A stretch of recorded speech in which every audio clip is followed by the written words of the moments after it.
Hello everyone, welcome back to another video on the Movie Mates channel, a mini review today. I'm Matthew, once again joined by my wonderful co-host and best friend. Callum. Hey man, great to see you as always, my friend. And today we're reviewing a film that we've talked a lot about the Oscars this year and the films that are going to be nominated for the awards, and we've recovered a few of them. We did a podcast a couple of weeks ago about like our 2020 films that we missed, and a couple of them in there. In fact, I think all of them, maybe bar one. Oh no, all of them were nominated in some way for the Hmm. Oscars, and of course we've reviewed a couple others recently.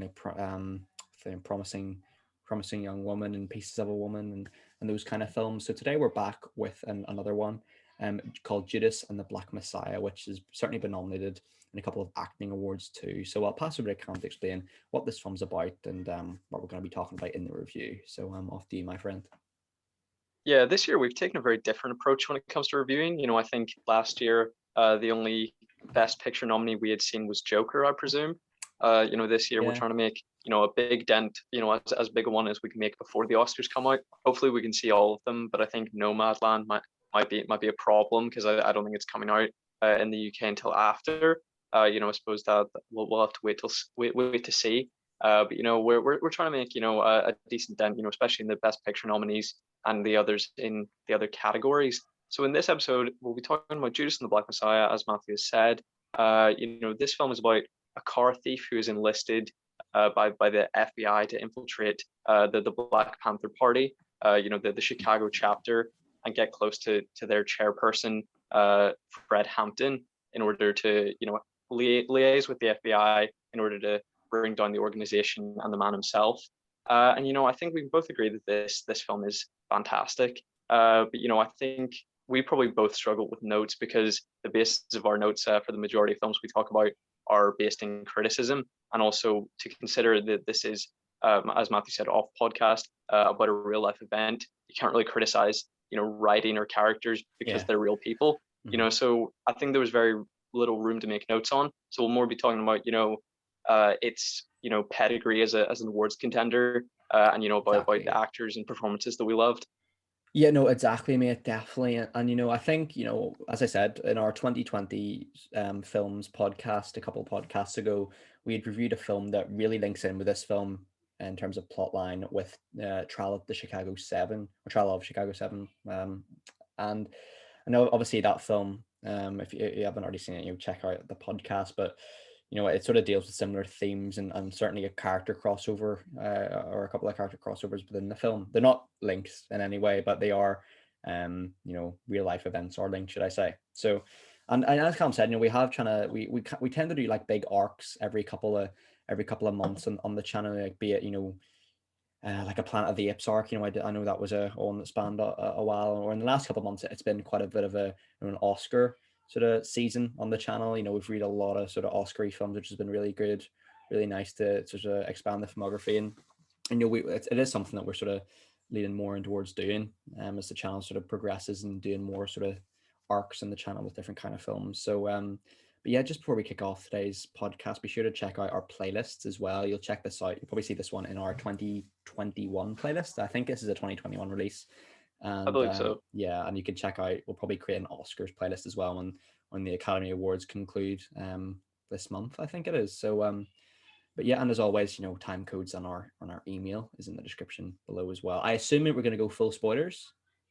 Yes, I believe so. Sounds good. Sounds good. Well, I mate, think it would be. I think the non-spoiler section would be quite short, it would. or vice versa. Yeah, it would be. It would be. But yeah, mate, I'll let you open the floor, dude, with your open remarks.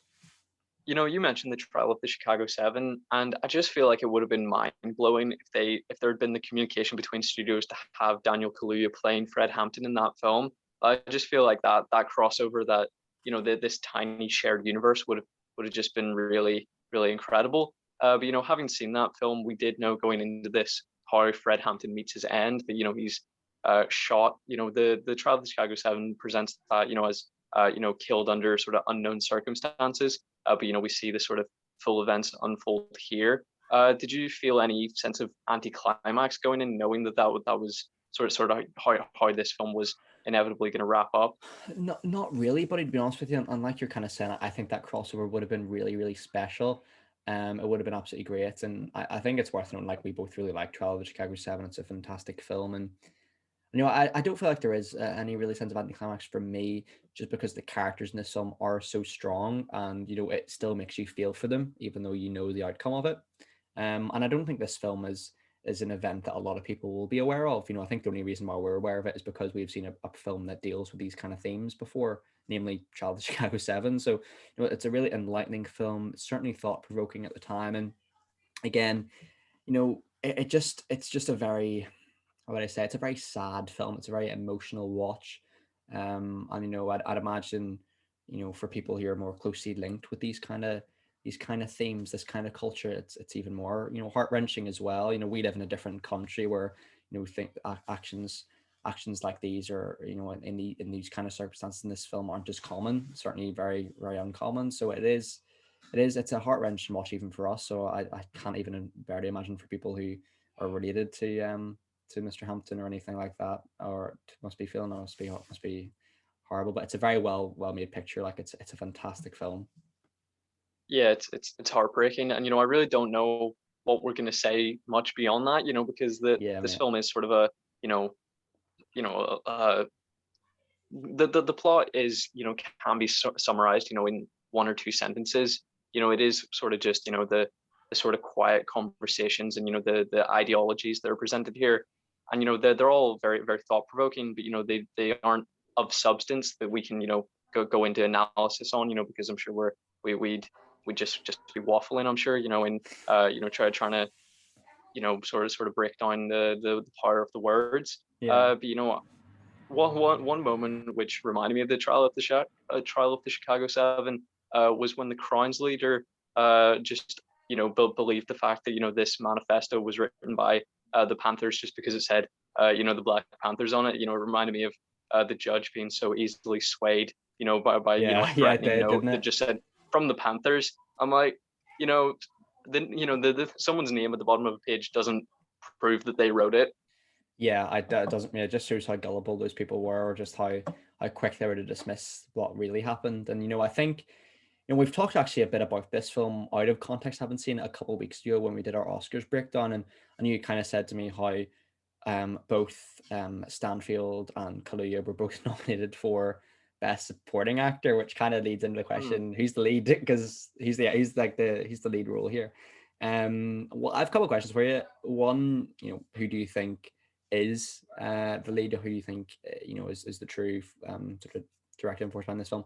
And two, who do you think will win that award if it is either of those two? Because I kind of feel like Daniel Kaluuya has had a rise to stardom like we've never seen before, in terms of, he started off doing these kind of more British type films like Johnny English, and then has just risen to the top of the crown with Get Out and Black Panther in this film. Like it is a rise to stardom like I don't think I've ever seen, really. mm, Obviously, I think it's Lakeith Stanfield as well.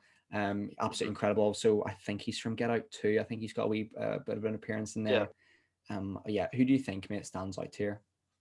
It's a very difficult call to make, because I've previously said that, winning at the Golden Globes, kind of sets a precedent of, what things are going to be popular in, at the Oscars. Yeah, And I think certainly that applies to films, but not necessarily to people. Daniel Kaluuya good won, shout. won there, and the Judas and the Black Messiah, I think, won quite big there. So I think, it stands to reason that, Judas and the Black Messiah is, in with a strong chance of winning Best Picture. But I don't think that necessarily sets the precedent that it's definitely going to be Daniel Kaluuya that wins this, this round.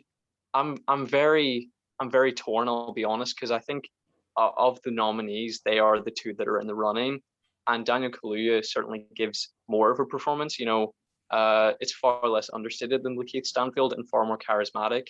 But I'm not sure that that makes it better, because I still think that Lakeith Stanfield plays his character exactly as intended, Yeah, perfectly to a T. So I mean, it's kind of difficult, because if you're saying who gave the best performance, Daniel Kaluuya gave the bigger performance, but Lakeith Stanfield, I think, achieved as an actor exactly, the same level. So I think it's going to be an absolute toss up. But when it comes to who's the lead, it is a difficult call, but I think that you know Bill O'Neill, isn't Bill it? O'Neill, yeah. You know, he's the sort of character that's infiltrating. You know, he's the point of view. You know, he's the one that we're following. So if I had to say, I would say that he's the lead and Daniel Kaluuya is the supporting actor. So I'd have to I agree. really feel like both can't exist in the same, you know, in the same category. I think you can have two leads. You can't have two supportings. No, It's not like at all. then who's the lead within the film? Yeah, I agree. I mean, I agree completely. You know, I think like Keith Stanfield's performance is certainly more subtle, but there's something to be said about Daniel Kaluuya's acting recently. I mean, his American accent's incredible. But that being said as well, Stanfield it's more of a subtle performance that goes under the radar, I think, you know, and he perfectly presents like the sort of troubled mind of Bill O'Neill as well. And I really appreciate how the film does cut between Bill with the Black Panther Party, but also the FBI agent played by Jesse Plemons. And I gotta say one thing about Jesse Plemons. I think he is the most underrated actor out right now. I think he's absolutely remarkable. I think he's really, really fantastic. I mean, one performance of his that really stands out in my mind is the Black Mirror episode USS Callister, where like he sort of portrays this sort of like crazy office worker who is kind of deals with like a darker side of his personality too. I mean, I don't know. I just think there's something about him that he's so versatile as well. Like he's fantastic here. Like honestly, I feel for me anyway, my interpretation of the film, I feel like Kaluuya and Stanfield should have been nominated for best lead, and then Plemons should have been nominated for best supporting. That's how I'm feeling here. What about you, mate? I'd love to see Jesse Plemons actually get to play a good guy, you know, because I've seen him Yeah, in, you know, Breaking Bad, Game Night, this film, he's always you an know, asshole, isn't he? It's yeah, like annoying. he's always, you know, a creep or a weirdo or just a, you know, immoral person. So I'd like to see him actually play a good guy.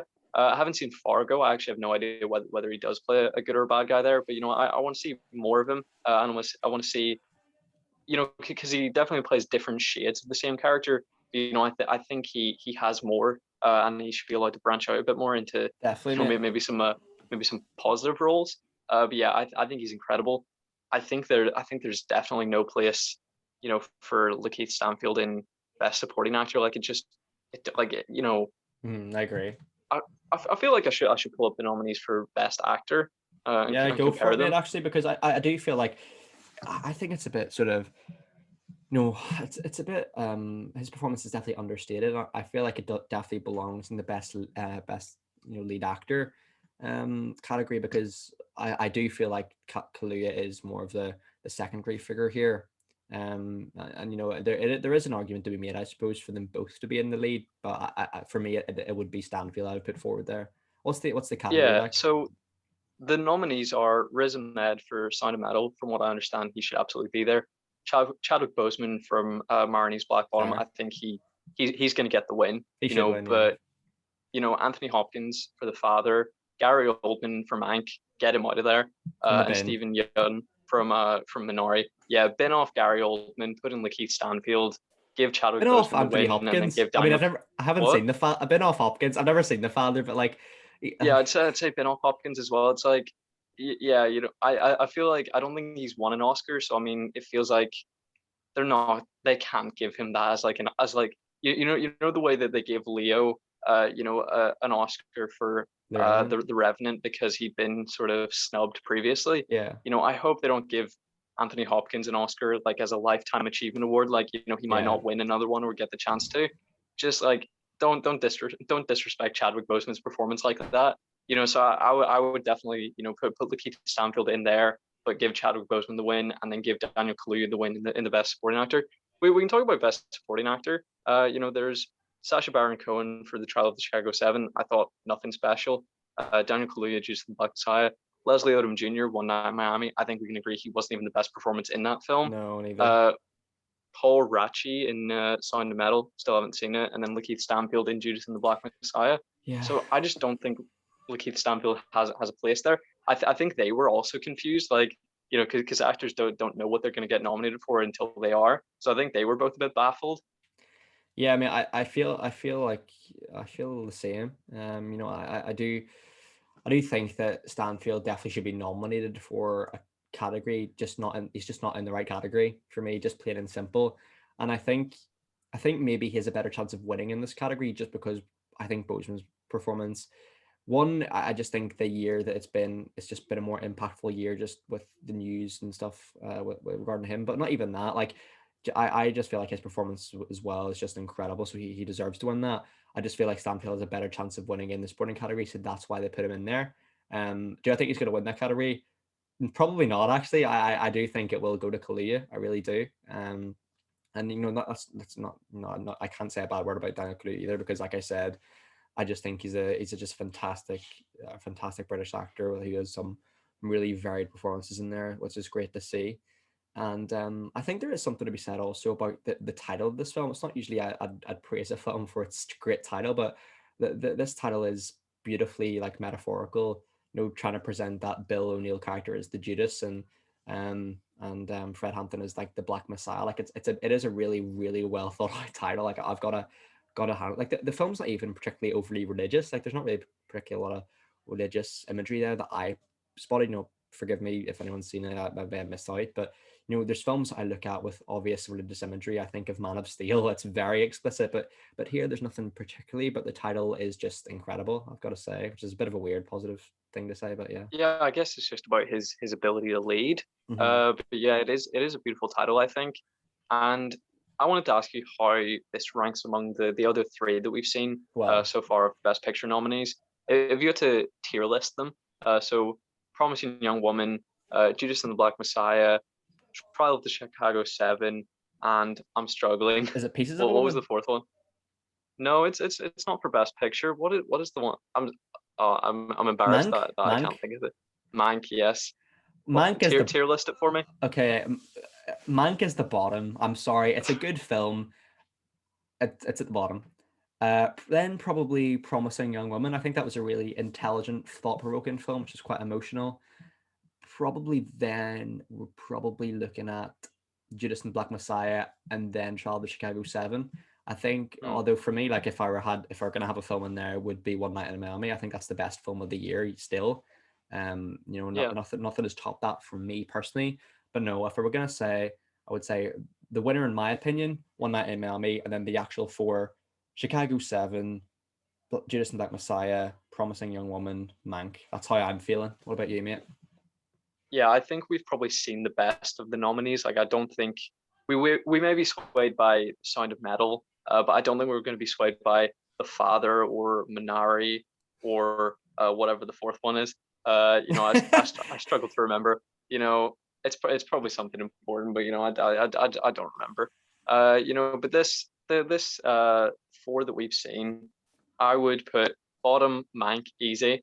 Then I would put Trial of the Chicago 7, Promising Young Woman, Judas and the Black Messiah. Yeah, So, do you similar. think that you're going to be? Do you think you're going to be swayed? To think of a different one. Do you think any of the Well, upcoming watches will turn your head? Nomadland was the one I forgot. No chance, I I'd think say. Sound of Metal really could be like a whiplash situation where it just blows me away. I really think Sound of Metal could be up there with the films of the year for me, from what I'm hearing about it. Riz Ahmed, I haven't seen a lot of, to be honest with you. I think my only appearance I've seen him is Venom, and I didn't think it was that good. So, I think he's got a lot to prove, and I think that is the one film. It's one of the films where it's a bit outside the box compared to the rest of them. So I feel like that could be my pick of the ones I haven't seen that I'm most excited for. What about you, mate? Yeah, I think definitely that is the one of the remaining four with the most potential.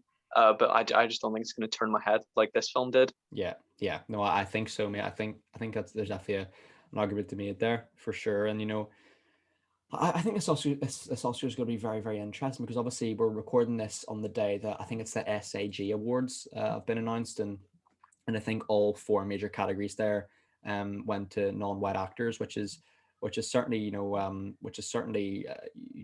a great representation for other cultures there. Given that the year that it's been, I think that the economy has been more diverse than ever, and rightly so. You know what I mean? Like there's a lot of films here about actually like black stories that need to be told, and we've read a lot of films in that kind of category. Obviously, Ma Rainey's Black Bottom, this film, Chicago 7 deals with some of those issues as well, and I feel like with those kind of stories, they need to be told. They're important stories. They're thought provoking, and with the year that it is, like it's vital that they're there. It's vital that they're shown recognition, and that the Academy finally feels like it has, the Academy finally has to grow up and stop living in the past, and agree that like America does not look like it used to look. Like America needs to look like it does now, and has to be, it has to be represented in cinema, which is it's great to see, because a lot of the films that we've watched deal with those kind of stories, and they're all great.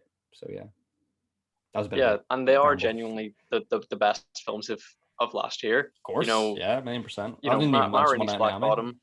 Yeah, Ma Rainey's Black Bottom and One Night in Miami, I think, are two of the absolute standouts of last year. So Agreed, so mate. to see them represented at all the awards is just 1,000,000%. it's just just. Oh, 1,000,000%, mate. 1,000,000%. One Night in Miami is probably one of my favorite films the last couple of years. To be honest with you, it's And pretty I went great. in thinking like I'm gonna be bored out of my mind. So did I. I thought it was gonna be shit. It was Because great. like on paper the idea of anyone sitting down and having a conversation for an hour and a half or 2 hours, that sounds off-putting. But I think it was the fact that they move between locations, and it's high pace, and all the discussions are incredibly interesting, incredibly well written. Performances blew me I away think as that's well. what elevated it. But Myron's Black Bottom, I didn't even know that was going to be that kind of film. If sort of very stationary in one room in one building. I didn't even know that's what that was going to be going in, and it blew me away. Yeah, 1,000,000%. I'd have to definitely agree with you on that one. I mean, I don't have much more. I don't have anything to say really on Judas and the Black Messiah, mate. Have you got anything? No. No, nothing else No. for me. Well, mate, what would you give it out of 10 then, buddy? It is an upsetting watch. It's so upsetting to watch people abuse their powers to destroy lives. And by the end of the film, I think you just feel really sad. Because it's obviously a tragic end for Fred Hampton, and then a tragic ending for Bill O'Neill. So I mean, there's no real light or positivity to grasp towards, at least by the final moments of the film. And throughout the film, the people in the Black Panther Party are being called terrorists. But it's the police that burns down their headquarters. I don't know how that isn't Disgusting. a Yeah. crime that they're all going down for. It is. Baffled would be an emotion that I felt throughout this film. I was baffled, and then I was sad. So I mean, it wasn't really an experience I'd had before when watching a film. So it was very different, and I'm glad that it's up for Best Picture. And to be honest, that would be the one that I would push as my favorite to win. So I would give this film. I mean, again, I can't criticize it. I have to give it a 10, I guess. Mate, yeah, it's a fantastic made film. It's great. It kept me, it kept me captivated throughout, and it baffled is the right word, mate. How like the U.S. police force and the law and the legal system can get away with such sort of disgusting behavior, and it still has that problem today. And I do feel like this film is a film very much of great importance, especially with the year that it's been. And it goes to show like the performances are incredible. Clearly the people behind this project put their heart and soul into it, and rightly so. Like it's you can tell because it feels authentic, feels like a story that they wants to be told. And I mean, yeah, I don't have much more to say. I probably have to give it, I'll probably give it a 9, mate, to be honest with you, dude. I can't really find anything particularly wrong with it. Like I think there's nothing wrong really. It's just, do you know when sometimes you review a movie and you feel like, oh, there's just one bit missing that really puts it up a level for me? I don't know what it was here with this film. Maybe it was a bit more time with Bill O'Neill would have liked to see. But that being said, performances are great and very well made film. So yeah, a 9 for me. But Yeah, I think when it comes to film criticism, I think we talk a lot about the criticism around criticism. But I think from films like this, I think it should be clear to to anybody listening to this that we don't look for bad things to say. Like any time a film open-minded, yeah. is sort of a devoid of the potential of criticism, we would hold our hands up and say we can't say anything wrong with it. So I don't think we're ever nitpicking or really looking for criticisms. Yeah, no, I think so, mate. I think so, and I certainly think that the last couple of weeks on the channel where we've been delving into these Oscar type films, it's just helped to expand our filmography. And we always try to go in with an open mind and a positive outlook in films. Like you said, we never go in trying to bash a film, because we can understand that like we ourselves couldn't make, a film on our, certainly on our own. There's a reason why a film requires a big team around them with a big budget. These films, clearly every film really that we reviewed in the channel, I think to some degree has passion behind it. It's certainly, like, it's not an easy thing to make a film. So I think that's where maybe like a lot of people are very, very harsh in films. But I think the comic book genre gets that a lot, where like people shit in films like just for no reason. We've talked about Green Lantern here on the channel recently a bit, and we think it's a film where it's not great, but it's not like the worst film ever made. It's certainly, there's some good aspects there. So yeah, we try to go with an open mind always in our reviews. Hopefully that comes across in the Yeah. videos. Because But like when it comes to kids films, we go in expecting them to be shit, but we don't want them to be shit. You want every yeah, film that you watch to be worth your time and great. So I mean, I don't think we'd ever go in like, yeah, we're gonna hate this, I want to hate this, let's shit on it. yeah, and with Unless that, because I don't think we're people with an agenda. yeah, and with that, and even if we didn't like the film, like, we certainly don't want other people to feel like they should feel the same. Like, if we dislike a film, like, we're happy, we'd happily admit, like, we want people to enjoy it. If people enjoy the film, we want them to enjoy it. Like, just because people see critics online say they didn't like a film, I feel like a lot of people go in with that expectation of like, oh, I should dislike this too because Chris Stuckman disliked it, or Jeremy Jahns disliked it, those kind of things. Whereas I feel like if you just don't care what other people think, you're just like, this is my opinion. If I like a film, I like a film. That's how it should be. There's no sort of rule book to film criticism. It's all subjective. And that's part of the reason why I love discussing it with you, mate, because I like having these conversations where if we disagree in a film or we both agree in a film, it's just nice to have those discussions. So hopefully that comes across in the videos too. But yeah, thanks very much today, man. A good discussion with you as Thank you. always, and hope you guys enjoyed. Be sure to comment your thoughts on the film Judas and the Black Messiah down below if you've seen it. We'd love to read them, and of course our email and our link for iTunes and podcast platforms is in the description below. So yeah, hope you guys are well. Hope your family and friends are all safe and well too in these trying times. And yeah, take care and enjoy. Bye bye. Bye bye.